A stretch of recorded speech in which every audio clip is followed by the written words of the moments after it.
ഒരു നാടൻ സ്റ്റൈലിൽ നാടൻ ചാളക്കറി.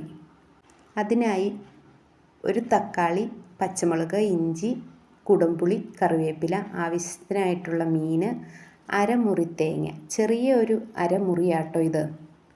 ഇതെല്ലാം കട്ട് ചെയ്ത് ഈ പരുവത്തിലെടുക്കാം.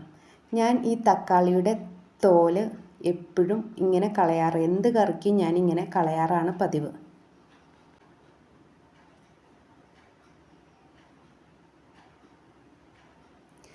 ചട്ടി ചൂടായതിന് ശേഷം വെളിച്ചെണ്ണ ഒഴിച്ചു കൊടുത്ത് 1/4 ടേബിൾ സ്പൂൺ ഉലുവ ഇട്ടതിന് ശേഷം നമ്മൾ കട്ട് ചെയ്ത് വച്ചിട്ടുള്ള എല്ലാം ഇതിലിട്ട് പച്ചമണം മാറുന്നത് വരെയും വഴറ്റി കൊടുക്കുക.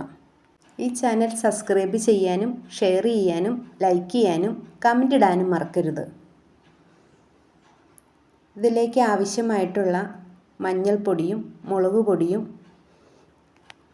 ഇട്ട് എണ്ണയിൽ നന്നായി ഒന്ന് ചൂടാക്കുക. ഇതിൽ കാശ്മീരി ഞാൻ ആഡ് ചെയ്തുകൊണ്ട് സെപ്പറേറ്റ് കാശ്മീരി ഇട്ട് കൊടുക്കുന്നില്ല.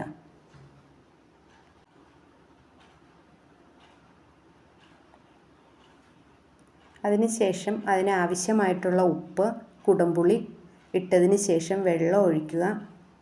അതിലേക്ക് നമ്മുടെ കഷ്ണം ഇടുക. ഇത് തിളച്ച് വരുമ്പോഴേക്കും നമുക്ക് ആവശ്യമായിട്ടുള്ള അരമുറി തേങ്ങ ചിരണ്ടി അരച്ചെടുക്കാം. ഞാൻ ഇതിൽ അരച്ചാണ് ഒഴിക്കുന്നത്, തേങ്ങാപ്പാലല്ല ഒഴിക്കുന്നത്. തേങ്ങാപ്പാൽ ഒഴിക്കേണ്ടവർക്ക് തേങ്ങാപ്പാലും ഒഴിക്കാം.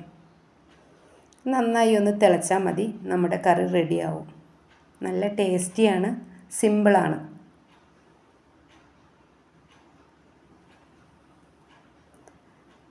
ഇനി തീ ഓഫ് ചെയ്ത് നല്ലവണ്ണം കുറച്ച് ആവി ഒന്ന് പോകാൻ പാകത്തിന് മൂടി വയ്ക്കാം.